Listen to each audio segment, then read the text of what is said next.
They're probably my favorite 8 bars I've ever spat in a battle. I didn't like the battle. To throw a tantrum like that, yeah?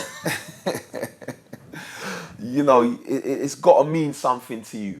Trust me, I come right through with the vocal flows, hit you with a high voltage bolt, and I've done it all through remote control. If I can spit in front of these type of dudes, I can rap in front of anybody.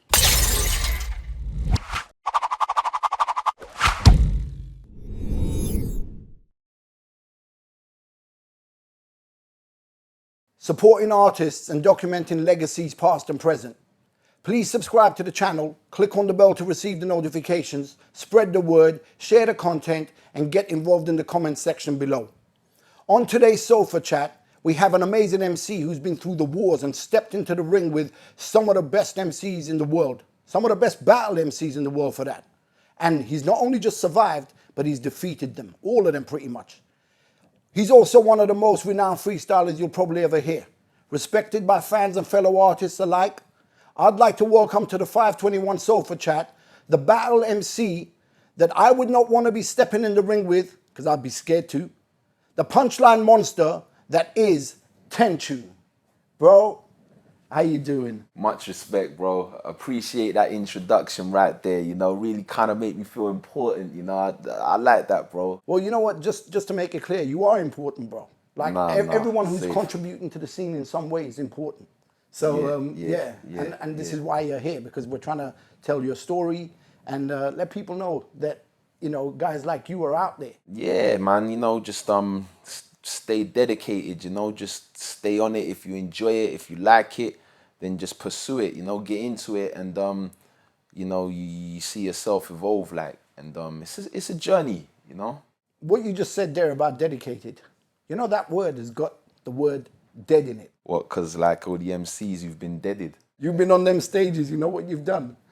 Yeah. But bro, I would like to start with, you know, your beginnings, where you came from, whether you was kind of on the streets or whether you was a homebody, and how everything kind of helped you evolve into the person that you are today. I just lived a normal life, really, man, like you know, working class family.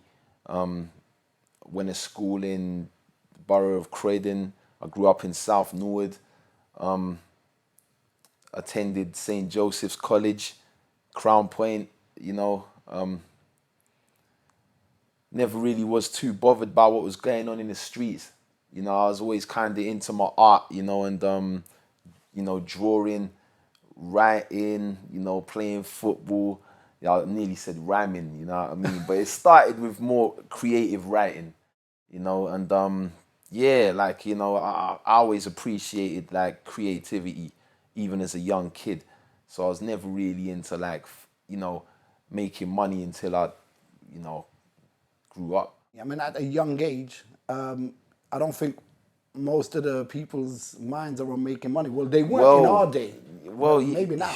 You know, there's kids out there, like, you know, when I was at school, man, they just thinking about making funds, you know, getting involved with the wrong types and, you know, buying the most expensive trainers, you know, and going however they can go to get it, you know, because they weren't getting it off their mums and dads for Christmas, like. And you definitely weren't one of those kids? Nah, man, I weren't really into that sort of shit, man. I always liked music and football and... So anything creative, really? Yeah, okay. Yeah, from the jump. Like, the main thing was probably video games, man. But if I look back, I mean, hence the name. But if I look back, you know, I kind of regret them days, because I think I spent too long on them. For me, it doesn't really matter how much time you've spent on them, because you came up with a name that is now memorable to a lot of people for various reasons. So it did something for you. Well, to tell you the truth, right, it wasn't my original name. It was given to me in 2003. Okay. Like, my friend Doomy, you've actually met Doomy, 2004, like, I attended a battle in 2003, and after that battle, you know, the way I performed in it, he turned around to me and was like, you know what, man, we should just call you Tenchoo from now on, because you assassinated that tournament. So I ran with it. What was the family support like for your music? When you told him you wanted to be into music, or did you tell him? I did. And what was the reaction? Well, I mean, they slightly discouraged me from it a bit, you know, like they kind of just wanted me to stay into education and that sort of thing, you know, just take the average path like of someone who's thinking about money and their future and, you know, their career. Like, you know, with me, like I was kind of always gravitated, you know, enticed by the music game. You know, even at school, like I remember one teacher turning around and going, like, you're destined to do music, you know, you're not interested in what I'm teaching. All you care about is music. Did you ever feel neglected? Because when I told my dad when I was like 10, 11 years old, I want to do rapping, Yeah. no one knew what rapping was. Yeah. You know what I mean? So it Wait, was new. when was that? I'm talking early 80s. Gotcha. Yeah, or when I said I wanted to do hip hop music because I was beatboxing and I was writing, but no one really knew about my writing yet. The kids in my school did, but no one else outside because I wasn't ready. But anyway, when I told my dad that this is what I wanted to do, I didn't speak to my dad for 10 years. Yeah. And then when I made my first record, they were like, wow, you're serious about this. So the communication's open again. Yeah, So what I'm saying is, I feel like back then, our parents basically were trying to push us into being lawyers and doctors and stuff Yeah, like that. yeah. And music and football and stuff like that was a dream. Yeah, That wasn't yeah. reachable. Yeah. But look at all the millionaires now, all through entertainment. It's that word dedication again. What about like school discos and stuff like that? Like, did you ever get up on the mic and show people your skills early on? Like I went to like school discos back in like the mid 90s. It was like 94 to about 96, like primary school days. And back then I wasn't rapping. Like I didn't actually start rapping until I was about 13, which was like late 90s. And what I'm alluding to, right, is them school disco days that you brought up. They're kind of the days which really got me into music. You know, you're talking songs like Crisscross Jump, you're talking, you know, Return of the Hot Stepper, you know, House of Pain, Jump Around, you know, like list goes on, man. You know, even Boom Shake the Room, you know, things like that. Yeah, it kind of got me into that the music, like, and it was just the energy of it. Those tracks that you mentioned now that we all look at as commercial successes, but they're not really underground, and that you've taken the underground route. You know what I mean? Like your pure lyricism is nothing clubby about what you do. It's all like I just want to dead MCs. I mean, one could say that them tracks are commercial, but like, you know, Jump Around was produced by DJ Muggs, man. Yeah, yeah. And that's like an underground producer to the max, like. So like, you know, it's good to like be versatile. You know, with music comes different vibes and atmospheres, and you know, with hip hop being a fusion of all genres, where can you go wrong? You raised a valid point there, because when I say commercial, the other tracks that you mentioned, they sounded like they were made for the commercial market, whereas Jump Around didn't. Yeah, It was a production that was made by an underground artist that was successful and that stumbled on a track that just kind of blew everything out the water. It's in every movie, adverts, everything. yeah, So that's crazy. And it just goes to show you that you don't have to make commercial tracks, you just have to make the right track. Yeah. I mean? Nah, I feel that. I mean, aside from it sounding commercial, though, I mean, I will say, you know, there actually is a place in my heart for some commercial tracks. Like, you know, there's tracks that have gone commercial, you know, from back in, say, like the late 90s, early 2000s. I mean, not all of them, but generally there'd always be like, you know, a good few, man, which are kind of banging. So, yeah, man, like it's good to be versatile. That's the point I'm getting at. Like, you know, with me, I might make someone think, oh yeah, you're that type of MC who can, you know, maybe spit 100 bars or whatever. But like, you know, it's good to create, you know, challenge yourself sometimes and make something which is like, you know, gets people moving, because that's the type of thing that I'm missing, you know, from hip hop, like today. For me, music was always supposed to bring education, knowledge, but also a happy vibe, a good vibe.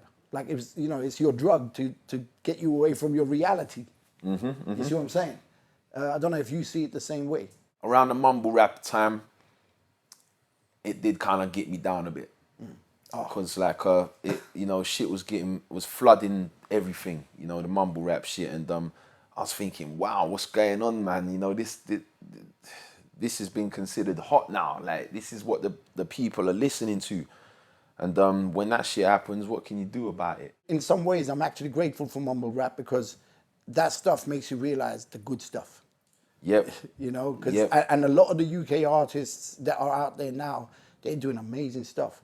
Like, not just now, but they were doing amazing stuff from before. Yeah. And they're getting more technical, less about, yo, I'm suicidal and whatever else. Yeah, And, do you know what I'm saying? yeah, So, yeah. and you know, they're being very articulate with what they do. It's amazing. Like, some of the stuff that's out there is just ridiculous, next level. Yeah. Nah, definitely. You know, there seems to be like a resurgence. You know, shit's coming back round full circle. So like, you just gotta keep the faith and you know, stay collaborating.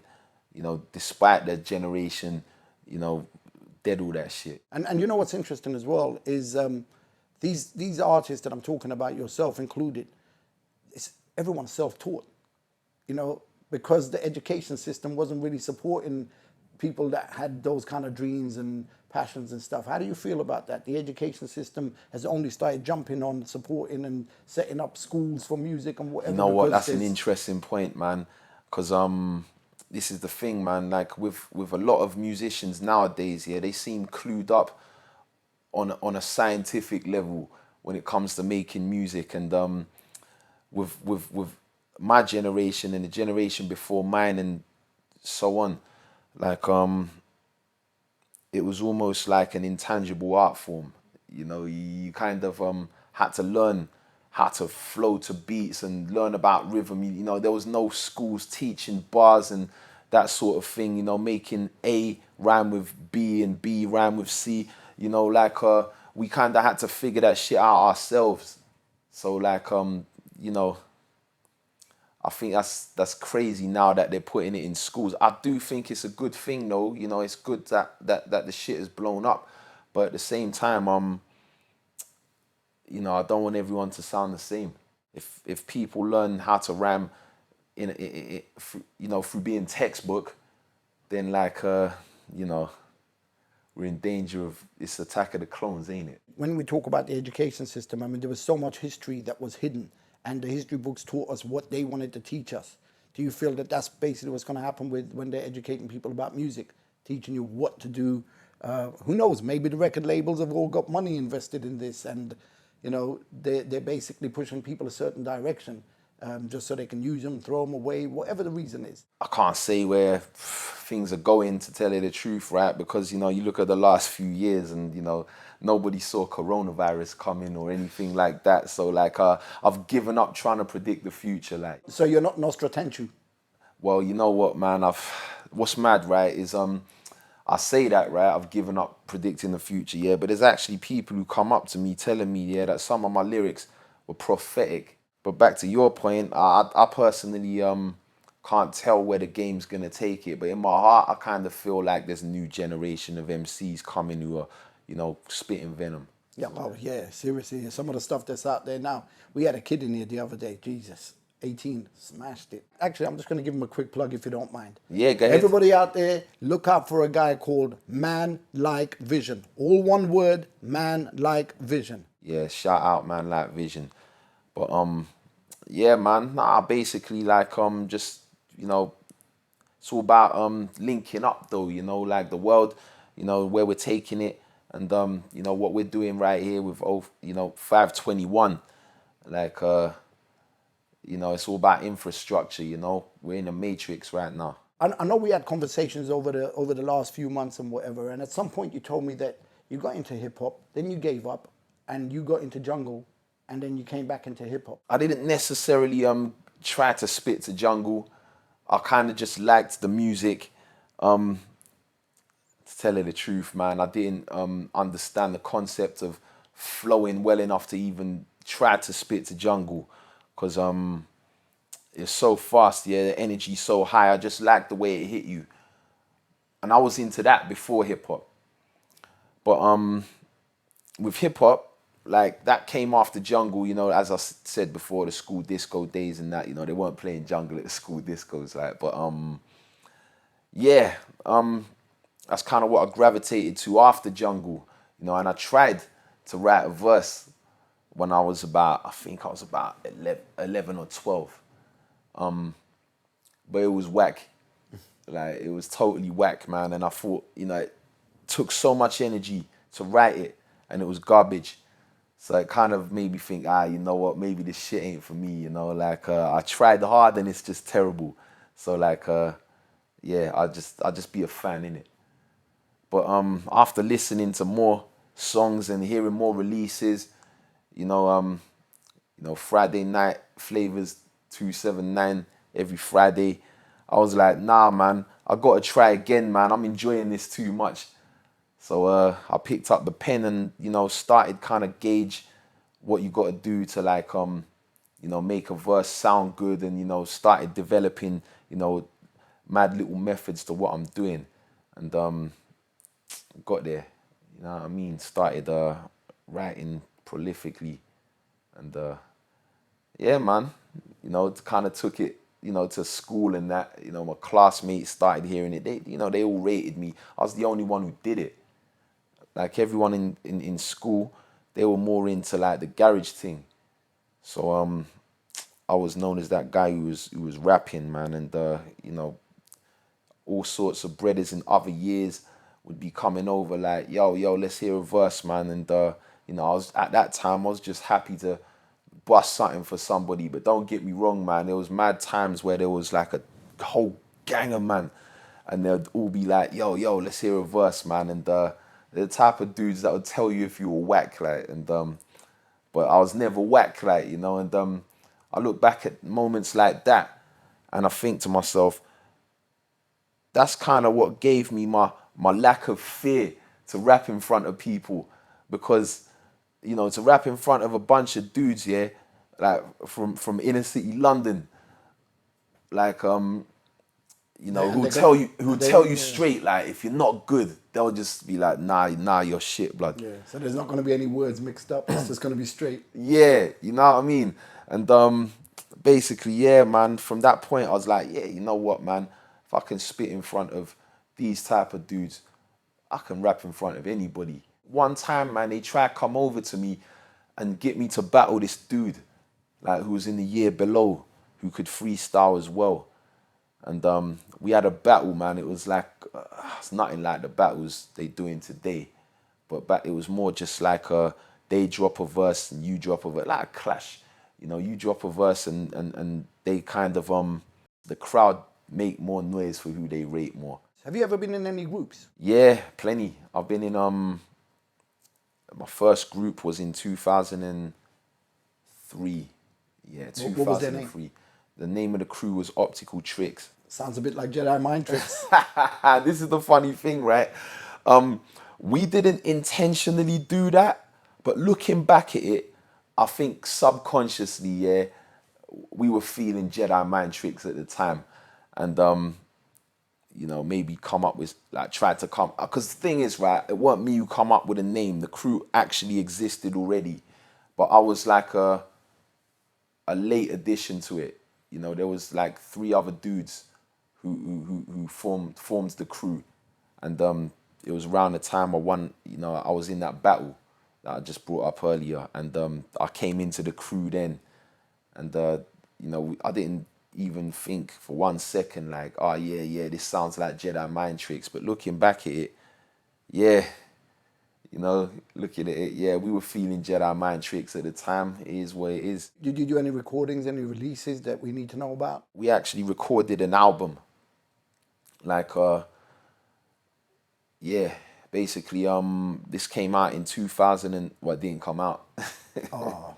But it was created, it was finished in 2005. And So why didn't it come out? the crew split up. You know, there was a couple disagreements, and one of the crew members moved away, and you know, another dude in the crew, the producer, he turned around and said, nah, you know what, man, there's no point being in a crew because I can't really sense the dedication from you. And that was at a good time for UK hip hop as well. So you could have actually done something serious. I know, looking at it, man, that, you know, to me, that's the livest era in UK hip hop that I've experienced. And there was a lot of shows going on around the country around that time as well. Like we would literally be able to go traveling around the country and do 5 shows a week. Yeah, it's fucking nuts, So man. if you'd stuck with the group. Yeah, I know. It's just one of them things, though. You know, maybe I guess it weren't meant to be. You know, it's Any regrets? What with the crew? Yeah. 100%. I still think it's the most organized. Well, don't get me wrong, man. The other crews were organized, but this crew kind of represented the type of MC I am. You know, to the fullest degree. You know, like it was raw. Like the whole vibe of the music, the production. You know, the way me and the other rapper pseudonym complemented each other. You know, different techniques. It was live. From what you said, it sounds like there was a couple of little disagreements here and there, and the group split up. Do you feel like maybe the attitude of certain people in the group was a bit dismissive, and you could have carried on? Dismissive, I don't know about that, but I guess it was more like, you know, people got different visions, man. They got different goals, and you know, some people got different pursuits in life. It just is what it is. You know, you can't force people to do what you want them to do. Like, you know, it's it's just simply down to that, I reckon. You know, it's one of them ones, you know, you just gotta let it go. But then there was another group after that, right? Yeah, basically I started going to this dude's yard, like a local MC round the way in Portsmouth. And you know, I started going his yard. We were doing ciphers, you know, me and him. And there were certain other people he knew who he was bringing round to cipher as well. It was, you know, I was introduced to them. And yeah, it became a regular thing, you know, go around his yard all the time. You know, he had a microphone hung up in his fucking living room.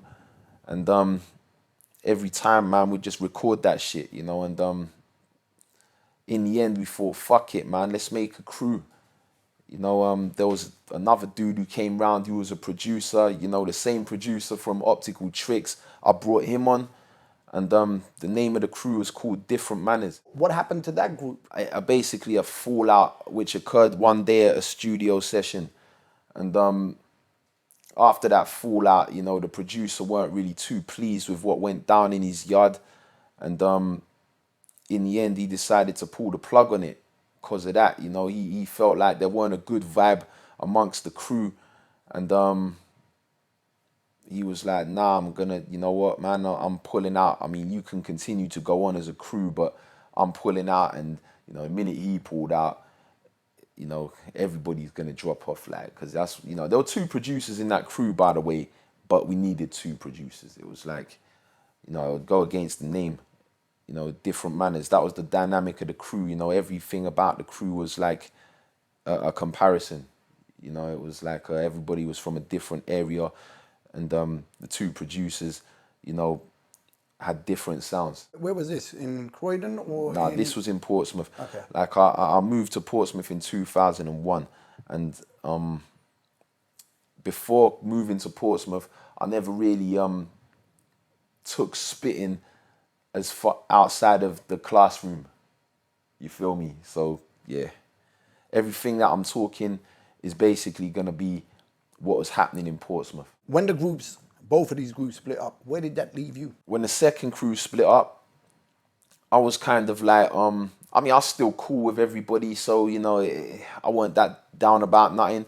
You know, I still was able to collaborate with all these guys, so I was like, fuck it, you know, I'm gonna make a solo career.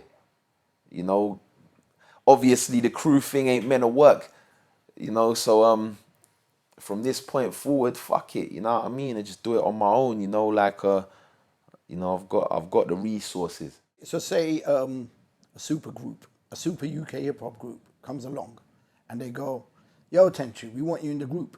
Yeah. Because of your past experiences, are you gonna ignore that and carry on solo, or would you be like, well, you know what, it's worth trying? It depends who, to tell you the truth. I know it's a lot of effort, to be in a crew, and it's, especially if they're big personalities, a lot of big personalities in one spot, man. It's a lot of energy. But you're not gonna completely just wash it off like Oh, it was- definitely not, Right. because So what I'm saying is your experiences of failed groups in the past isn't gonna deter you from nah, because I'm always looking at what's possible. okay, positive. Yeah, fully. That's progression. Let's move on a little bit to your battles. Okay. Tell us about your first ever battle. It was what I was going on about earlier at the school. It was a different like energy back then. Like you didn't really feel like your neck was on the line like you do now.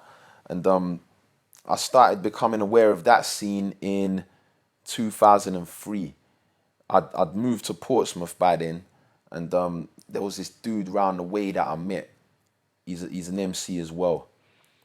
And I'm there chilling one day with my friend, and we see him in the street, and he's, we're talking about spitting and that. Back then it was a mad time because it was just like everyone was mad. I mean, it's probably still competitive now, yeah, but from my experience back then, everybody was mad competitive with everyone else who rapped. And this dude, he's acting all cash, man. He brings out this flyer, and it's for an MC battle, and I had to get involved. I got involved. With me and my friend got involved, and yeah, that was pretty much like where it started as far as battling on stage in front of an audience where you could get burned. So that was in Portsmouth. That was in Portsmouth. So then you elevated yourself to all the other stuff, your jump offs, your battle scars, your don't flops, your grind time. Yeah. You started Yeah. noticing all these other things going on. Yeah. What enticed you to get involved in that? After 2004, I vowed to not, really get involved in any more battles, because I was just wanting to focus on the music, making songs and all that,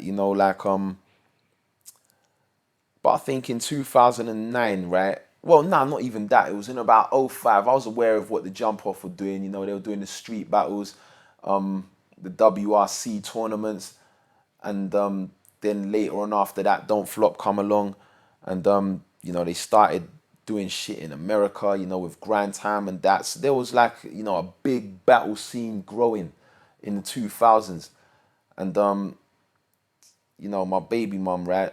Well, it's my son's mum now. My son's 10, like, not baby no more. But basically she turned around to me one day and was like, you know what, man, you watch so much of this shit and you're such a good spitter, yeah, you might as well get involved. And I thought, fuck it, man. She gave me that impetus, and I thought, I wanted to just, test the waters first. I'm like, yeah, I'll go to an event before anything. And I went to an event. This was at Brick Lane at Vibe Bar, and I went there and got called into a fucking impromptu freestyle battle, and yeah, that was where it started, really. The whole online internet battling thing, with no music in the background. That's where that shit started. I went to one of the street battles with Respect BA because obviously I think a lot of people know that Respect BA was on tour with me. He was doing all the hyping and stuff. And I went to one of the battles in Leicester Square, them areas, Trafalgar Square actually it was. And then it moved to where Downing Street and all that is, and we went a little bit further. But yeah, I think Rain was there as well. Oh shit. And I was just like, just to be there. And I met Ara and a few other people. It was sick, bro. It was just to see it live in the flesh. And I've been so busy that I've not seen any more, but I would have loved to. But what you said about your son's mother, Yeah. that when you said that, I started visualizing Rocky and Rocky's, what was her name? Adrian in the hospital, and Rocky's there all depressed and everything, and she's there going, win. Yo. Did you ever feel like that? Fully, man. And one of the things that was kind of whack, man, was like, she was very candid about, being my girlfriend at the time. So like other rappers, yeah, would like take shots at her in battles and all that, man. And like, I kind of felt bad for her, like, because she didn't like sign up to it. How do you respond to that when people are coming at your private family? Oh man, you just gotta be ready for it, like when you step in a battle, you just gotta like be ready for them to say the worst possible thing, like the most offensive thing, and everything's cool. If you're ready for it, then it's all good. It's like in boxing, if you see the punch coming, it won't knock you out. Yeah. And that's part of it, isn't it? See it coming. Exactly. Yeah. Do you remember that situation where I think had a problem with jump off? Yeah, that was over the WRC 2007 tournament, man. It was like the finals in America, and I don't know, it was against Frankie Waps and Juice. I remember it, man. Archaic and and it was, hey, from what I remember, it was, I need to watch that again, if truth be told. But from what I remember, man, it was quite close. It was like two different styles, like Archaic and come with the freestyle, Waps and Juice kind of came with the more theatrical written thing. And obviously the Americans out there, they rated them more. It is what it is, like, it's like obviously wanted to win, innit? So like your emotions are running, and it's like people knock that shit, but at the end of the day, it's like I watched the boxing match the other day, right? It was Josh Taylor against Jack Catterall. Now, Jack Catterall was a clear winner, and he didn't win. He lost on a split decision. And in the interview afterwards, like Josh Taylor, the winner, like he was not conceding in one little, not one iota. He was not conceding a defeat at all. Like he was like, nah, the right guy won, just keep it moving. It's a sign of a winner sometimes, ain't it? To not be a good sport, not to give credit sometimes. Don't get me wrong, man. I feel kind of raw about people not giving credit, but you've kind of got to be deluded enough to believe that you are the guy sometimes, and it's Chris Eubank Senior syndrome, blood, straight. You got to be deluded sometimes into thinking you're that guy. And me personally, I don't live by that philosophy, but I understand it. In his mind, was he in the right to do what he did, where he called them out, told them to fuck themselves and whatever else? Because it got a bit deep, didn't it? Well, me personally, I wouldn't do that, but who am I to tell people what to do? Like, does it kind of ruin the vibe of the competition? Does it bring more atmosphere to it? What happens? I mean, I wasn't there, so I can't really say, but I can imagine, that it weren't really too, nice up in there after that, blood. But what about all the stuff that came after? Because he went on to do Don't Flop. Yeah. Right, so, I mean, he took a negative and turned it into something. Yeah. So, you got to give him props for that. Yeah, 100%. This is what I mean, like, action. Yeah, to I'm not going to say, to throw a tantrum like that, yeah. It's got to mean something to you. Yeah. And the fact that the dude went and made his own battle league after it happened, that's, Yeah, I remember when I first watched that, and I was thinking that my man was like that angry that he was gonna go and start punching people up. Oh, bro, this is what I mean. Like, I can imagine the vibe in there weren't too cool afterwards. People, they ain't gonna want to really approach you in any way after you act like that. It's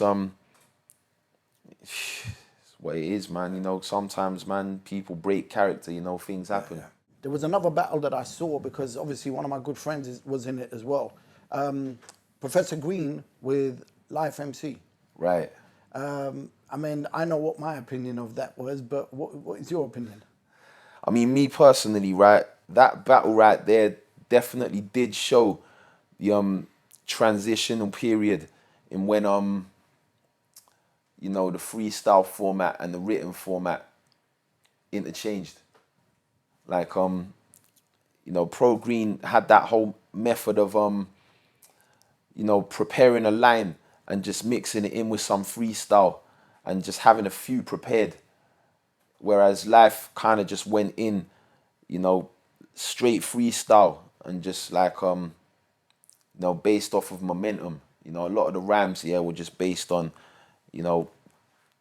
ingenuity, blood. It was just on the spot. Sometimes when I watch those battles, I kind of think certain artists have made their name through the battles and they've almost got a pass. Like they can say anything and get away with it. Yeah. Whereas other people have to still prove themselves and the crowd isn't on the person's side, even if they're better. Yeah. So what I'm saying is sometimes your reputation precedes you. So people are not judging you for your skills, but for who you are. Yeah. Do you feel that that was the case with Professor Green? What? Because basically he was the flavor of the month. Yeah, like. the guy. Yeah, that definitely played a factor, man. But at the same time, you know, with life, you know, his bars are undeniable. Yeah, straight. You know, and straight. I mean, when he started calling him out for falling off the stage and all that kind of stuff. There was that. And there was a line he, Professor Green threw back at him saying, he goes, "You ain't Jamaican, you're Jamaican," and I just thought that was a bit. It was a bit suspect for me personally. But this is the thing, right? So some of them simple bars, they kind of work with that jump off crowd. You know, they just want to hear cliches and little punchlines that ain't too complicated but quite witty. And I do think Pro Green was like, you know, very good at that style. Oh, he was sick. Yeah, fully. And Professor Green was a lot of entertainment value. That's what he was. He was good. I mean, you can't deny him. He went on to do amazing things. Yeah. And there's a reason for that. At that point, Eminem, was just like running things. Yeah. You know, and you know, he kind of I'm not saying he was Eminem, but you know, a lot of people could compare him to him. You know, a lot of the world had Eminem fever back then. And you know, it works in his favor, don't it? You know, high nasal voice. And you know, the whole cheekiness of his persona. Yeah, that was good. You know what I mean? That was good. Like, you know, it works in his favor, like, but you know, that's never to discredit what he's done, man. You know, he's Hey, I watched him all the time just basically because it was entertainment value. Yeah. Do you know what I mean? But at the same time, it's like when you hear MCs like Life, you're just like glued because of the skill. Not because of the persona. Yeah, Do you know what I mean? Facts. You yourself have had some like ridiculous battles over the years. I mean, I don't know how many you've had exactly. I remember watching some of them in the early days, and you know, I ain't seen them for like 10 years because you know, I've been doing other things. But I do recall seeing some of the early ones. What's your favorite battle? My favorite battle has got to be Big Kannon battle. What was good about it? What stood out that made you think that's the one? It's just the energy in the room. You know, the whole event. You know, it was an intense event. You know, some of the battles there. You know, I think the battle before my one was Prince Kong versus Jolly J, and it was like a close one, and it was, you know, a grudge match, and it really just like set the precedent, like, you know, for the vibes in the room just intensified. So it was me next against Big Kannon, and you know, after I got my first round out, man, I was flying. You know, I was like, yeah, you know what? Because I remember feeling the energy in me when I was spitting the first verse. And, bro, it kind of felt like I felt electric, blood. You know, trying to move was difficult because the nerves was like, my nervous system was, you know what I mean? It was pandemonium up in that bitch. And basically, yeah, you know what I mean? There was like utmost respect shown, you know, between me and Kannon throughout the battle. You know, round 2, you know, a fight popped off in the crowd. And when that shit happened, literally, I forgot everything I was spitting. You know, like the written, because, you know, I had to come with prepared bars, you know, it was like 90-second rounds.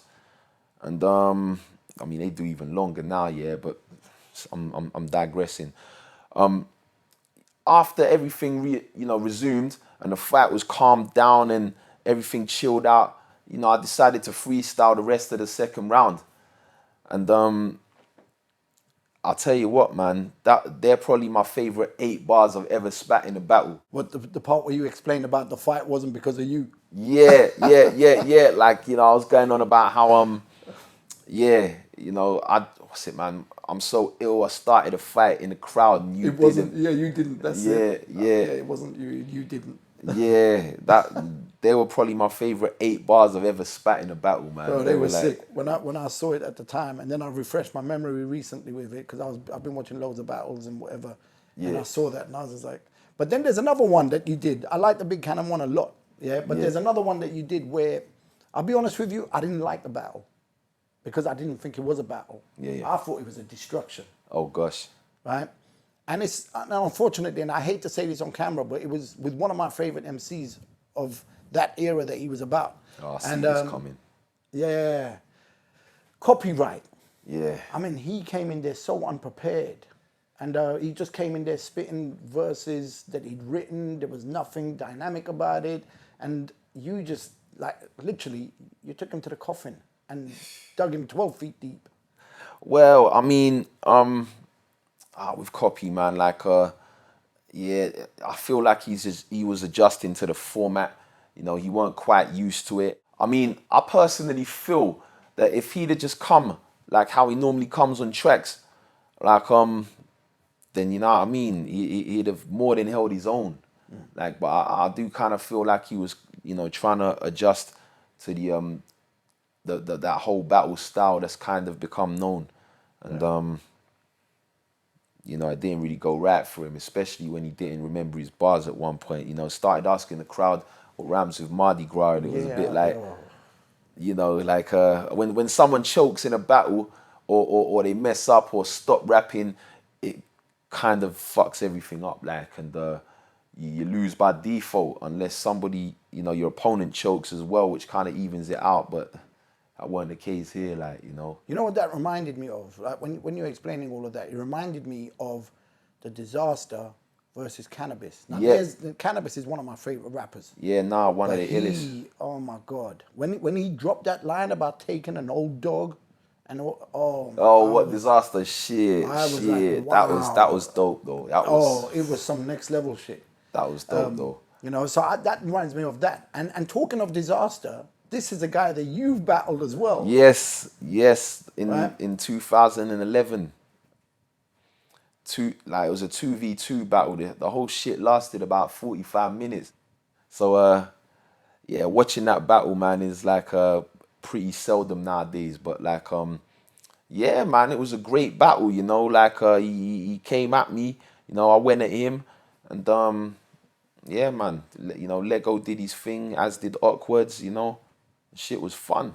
My only gripe with it, right, is the fact that I only had 3 weeks to prepare. For us outsiders looking in, we wouldn't have known that. We would have just been like, my man's on it. Yeah. You know what I mean? Like, I mean, the line that stood out, I mean, there's loads of lines that stood out. But the line that stood out for me at one point was, "You sound like a twat, Dizaster." And I'm thinking, raw, now you're listening back and knowing where Dizaster's at. How does it feel to know that you basically called him a twat? You know what, man? It's funny, man, that you bring that bar up. Yeah, sometimes with writing rhymes, yeah, you know, to fit a rhyme scheme, you know, you got to find the right syllable. Well, the thing is with the word twat, yeah, it's kind of got that comedic element to it as well. So, you know, someone could be acting real serious and then you just call them a twat in like a funny way. And, you know, shit like that's always going to throw the crowd off who are listening for that like intricate punchline. And then you hit them with a little comical setup bar. And it's like, I didn't see that, you know. Yeah. So, yeah, that's kind of where that stemmed from, like, you know what I mean? I thought, you know, just to call him a twat, yeah, it would just be like, bam, in your face. And and then he drops a line about your handgun is literally a handgun. Wow. I forgot that one. One thing that's always kind of got to me over the years is, like, I hear a lot of amazing battlers. Yeah. But when they translate onto record, they're not that good. Nowadays, like, I think with the whole a cappella format of battling, a lot of MCs only really learn the intricacies of words rhyming. Mm-hmm. You know, like when you're actually faced with a rhythm, you know, you got to learn how to work with that rhythm and you know, make the syllables fit in place and you know, basically just find a way to you know, flap on that thing. And basically, man, a lot of these guys ain't really putting the work for that, you know, because they've not really come from hip hop in terms of, like, I tell you what, man, like a lot of people that I met at events in battling, like it would surface that they're not even really into hip hop. Imagine that. You go to an event, right? Everybody's spitting bars, and you're thinking, yeah, they understand how to craft a punchline and this and that. And then you chat to them about music, and they're not even clued up. So that basically makes me think that everyone's got into the battling because of the money and the glory and all that, and not for the fact that they're actually into this. Well, So is that the case? it could be, there's that big brother thing, ain't it? Like I want to get famous. How am I gonna go about it? And as soon as the numbers start, piling up, man, and people see people getting views and getting attention, they're like, that's it, man. I'm gonna become a battle rapper, and it don't take long to learn, man. Is there division in the battle scene? Well, more so nowadays, yeah, because like it's now debatable who's really running things.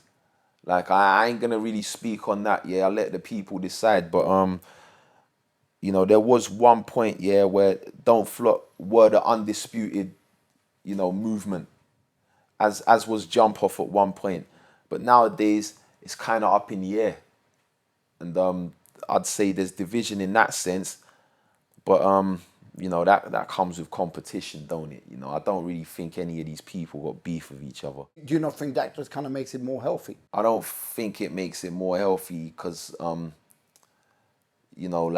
people, unless people are collaborating, and not being competitive. But in terms of division, I mean, there's always kind of been a bit of needle between certain movements. Like before, when I was battling, would message me, like DM, and be like, yo, why you battling in his league for? Like, and I'm thinking, shit, man, what? Like, are we not got a choice now? Like, is this where we at? Like, is this what it's become? Back in the day, I couldn't imagine that, man. You turn up to someone's event to battle, and that's normally it. Like, you're free to go wherever, like afterwards. But nowadays, like, you're part of this like fucking EastEnders or something. You know what I mean? Oh no, you can't be on Coronation Street because you've been in EastEnders. You know what I mean? It's like, so yeah, blood. There's always been a bit of need that as far as division goes, when it comes to movements and channels and whatnot. How does it feel when you're battling and you see people like Life MC in the audience? You know what, man? That's the thing about the big Kannon battle as well, right? That was the first time I'd met Life MC and South Philly. Yo, blood, it was like a big moment. Like, it was like I was talking earlier about how, the adrenaline was rushing when I was spitting that first round. And there's just so many reasons why. Well, for Life Cypher in the room, so I've got to, like, you know what I'm saying? I got to prove myself right here, that I'm legit. When I was watching that battle, I was watching their reactions, and you're always seeing the side Philly just kind of going, and then you're always seeing Life kind of looking down and just going.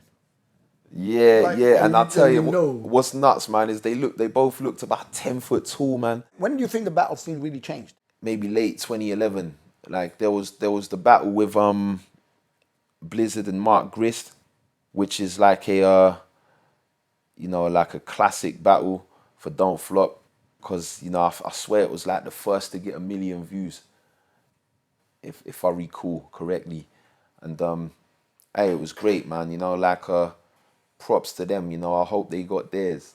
Like, but the thing is, when something blows up like this, it normally attracts the people who are not diehard fans, which it's good for the growth, but with growth you're gonna get dilution, ain't you?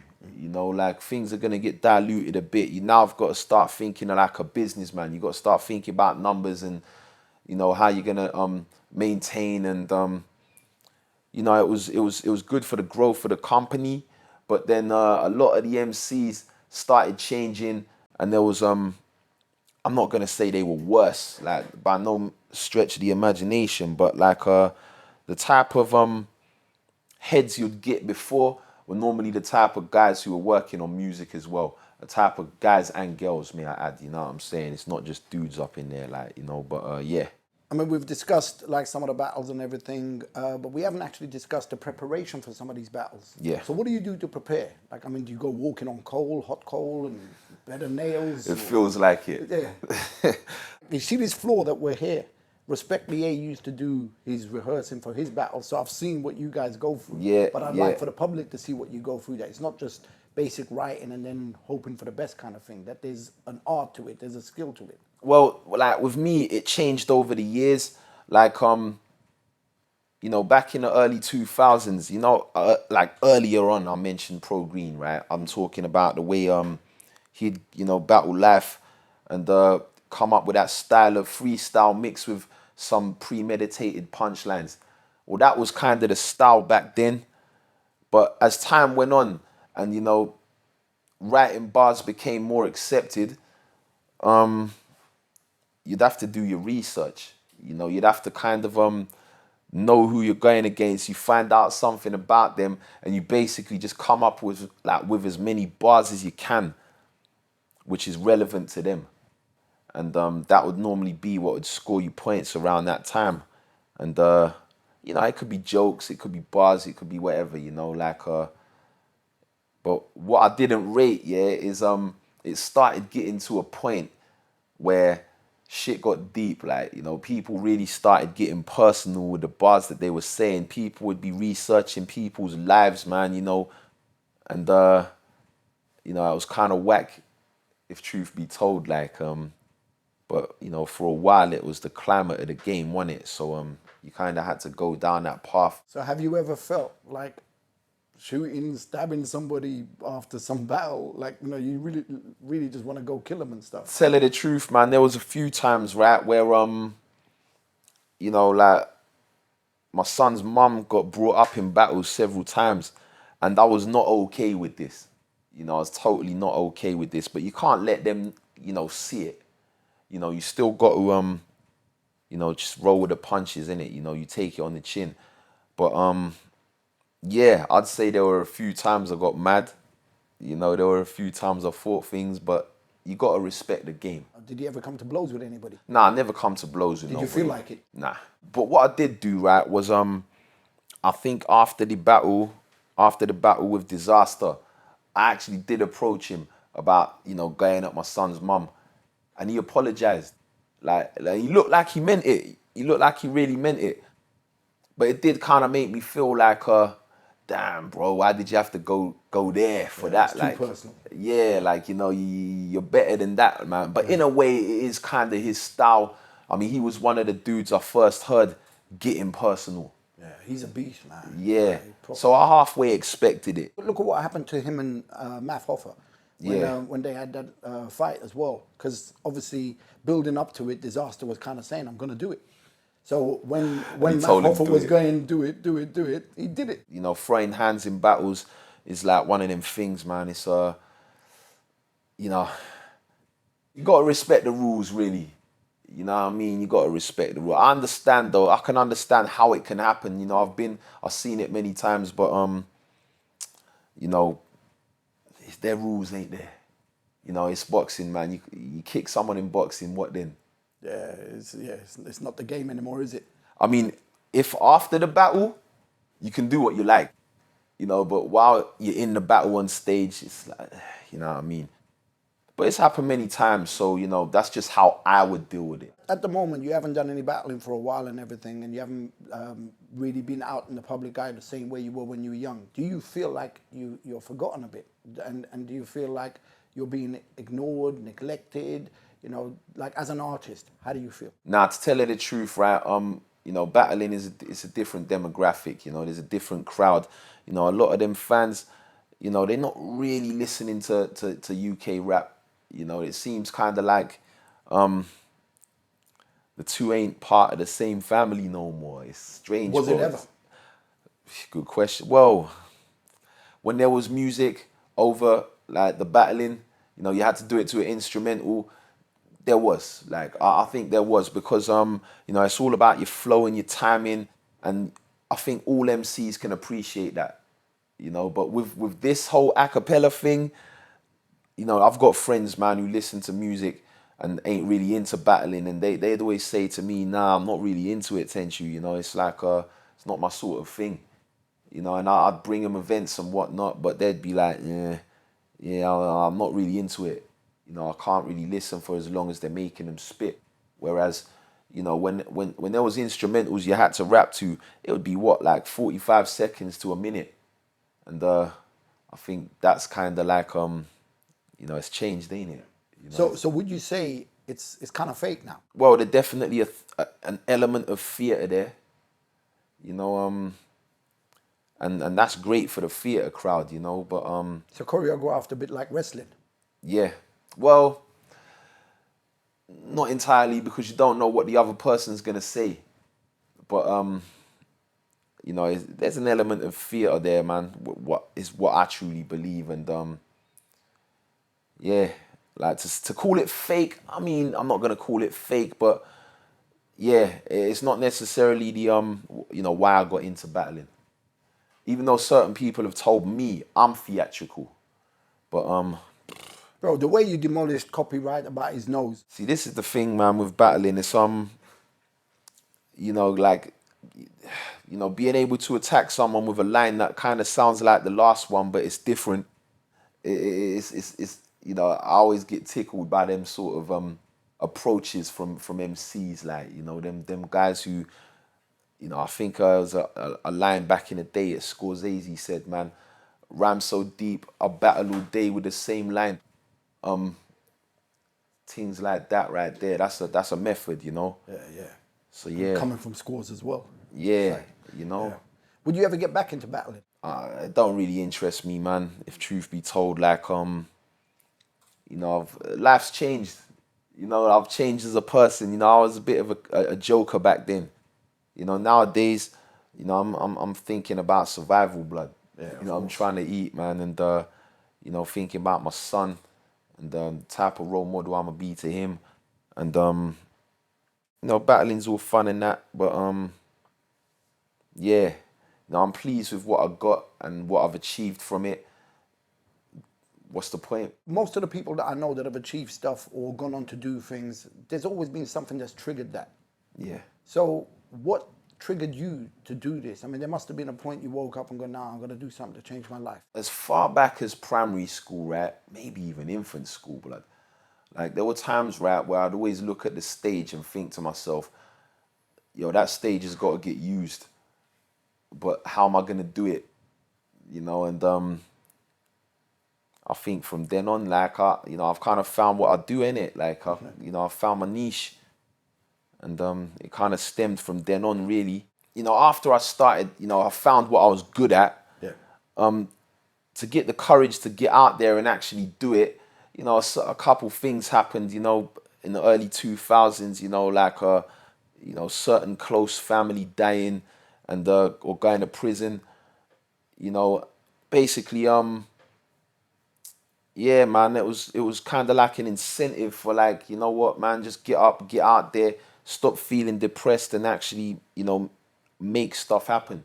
Like, if you had a message for anybody that's watching this, that's going through stuff, what would you say to them? Basically, man, just find what you're good at and just work on it. You know, stay focused. Don't get distracted by anything. You know, the minute you stop and start thinking, you're not busy enough. You know, you need to stay moving, and you know, don't sabotage yourself. Like, you know, you might have gone through something bad, something that's traumatic, like you're never gonna get over it, but you know, you can do it. What about your recording stuff? Is there anything that you want to let people know that it's out there, or anything you got coming up that you want them to know about? Oh man, well, there was the Optical album, man. I know somebody got a copy. I ain't actually got a copy. That's what's mad. But I know my producer, Haji, he got a copy of that album, I believe. So I need to holler at him and get myself one, you know, because you know, there's certain tracks on there that I'd like the world to see, you know. But, you know, after that was recorded, you know, I recorded a promo EP in 2008, you know, Haji produced that. This was out in '08, you know. It's out there to download, so yeah, check that out. You know, I got the album Scary Movie, that was released in 2011. It's out there, you know, go check that out. It's on all platforms. You know, you're better off just hollering at me for it though. And yeah, long story. But I've also got the Panic Room #9 EP. You know, it's out on vinyl and digital as well. So, you know, go download that shit off of all the platforms or just holler at me. I still got vinyls. So if you're, you know, if you like your wax, I'm your guy. And I've got Live from the Crojo as well, which is like the latest album I dropped. This was in 2020, just before the pandemic hit. Literally just before it hit. The pandemic came, I think it was what, like February. This Well, came out. March, they really went lockdown mode. And Yeah. But we got word of it in February, and you know, there were people already paranoid around that time. And you know, this fucking album, man, came out like what, January the 28th. So Bad timing. yeah, it was terrible, man. I couldn't tour it or nothing. So you know, we're catching up with that now. So yo, you know what I mean? Live from the Crojo, look out for that. You know, it's out right now on all platforms. You know, go get yourself some. are you working on anything that you want to tell them about as well? Right now, I'm working. Well, I've actually finished a new project with Ill Move Sporadic. It's another vinyl, another EP. It's called Chaos Black, and you know, that's in process right now. Just gotta wait for the pressing company to just come with that, because you know, production of vinyl got delayed because of the pandemic. So you know, it's kind of longing everybody out. In the meantime, you know, I'm coming with a mixtape called When Planets Collide, which is a collaboration project. Like, it's basically all the collaboration songs I've done, not all of them, just the best ones. Like put together as one body of work and getting released for free download. You know, something we haven't spoken about, and I need to do this pretty quickly, is you freestyling. Right.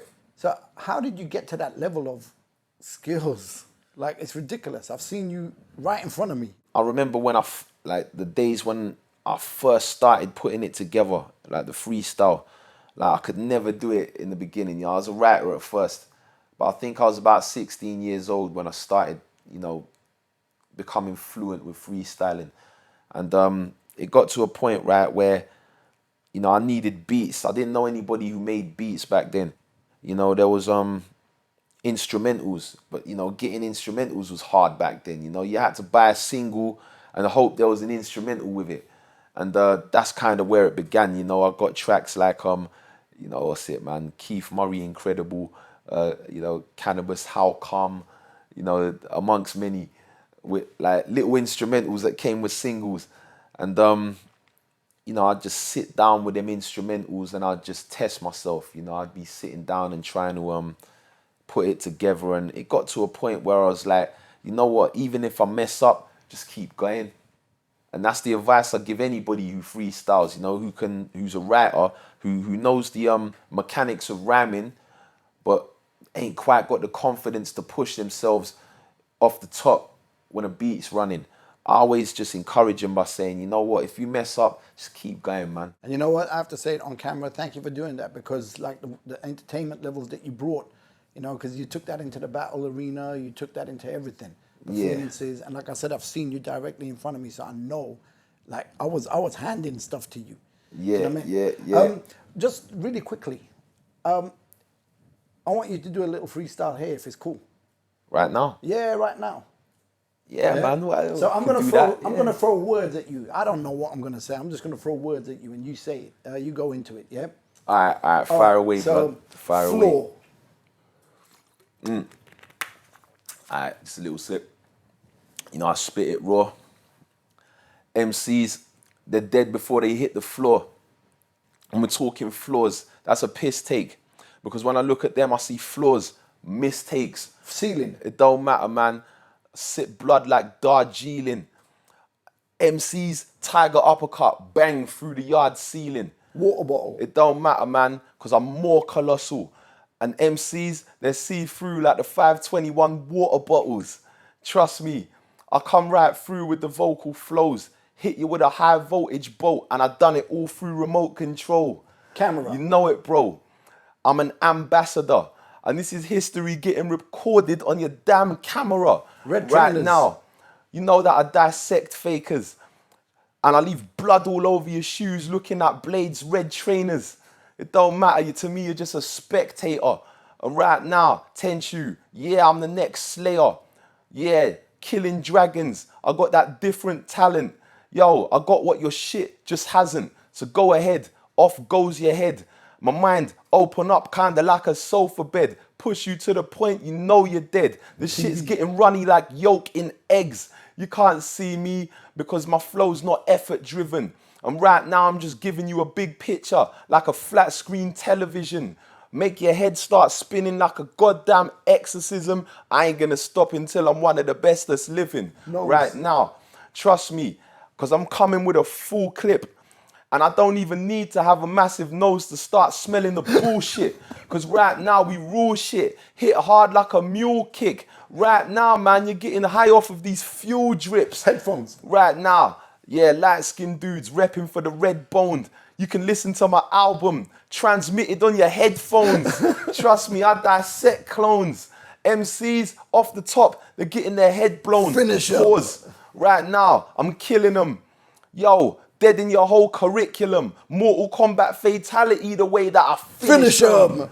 Yeah, got Blade doing the ad-libs. You on some mad shit. Freestyle off the top. That's it. Yo, wicked. Brilliant. Yeah, man. Yeah. Do you want to quickly tell people where they can find you? You know, go look for the YouTube channel Tenchoo Live, Instagram at The Real Tenchoo, and you know, Twitter at Tenchoo Assassin, and check out the website too, man, tenchoo.co.uk. So yeah, man, I'm about, you know, just look me up. We on SoundCloud as well. Yeah, man, I stay online, you know, so just holler at me. All right, guys.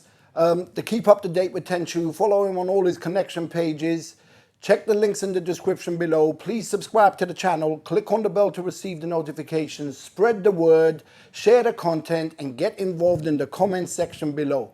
Thank you for watching. And Tenchoo, really appreciate you being here. Do you want to say any last thing? Yeah, man, one more thing, man. Let me just send a shout out to Ricardo Lacombe, you know, Phil Tang, James Peacock, you know, DJ Node, Ezekiel, Ill Move Sporadic, you know, everybody who's backing this thing. Heard it directly from the man himself. Tenchoo, wicked. Much respect, blood. Bro, thank you very much. Pleasure. Who here likes freestyling? What I want you lot to do right now, yeah, is come close and give me some objects. Whatever objects you got, I'll bring it up in this verse. I swear down.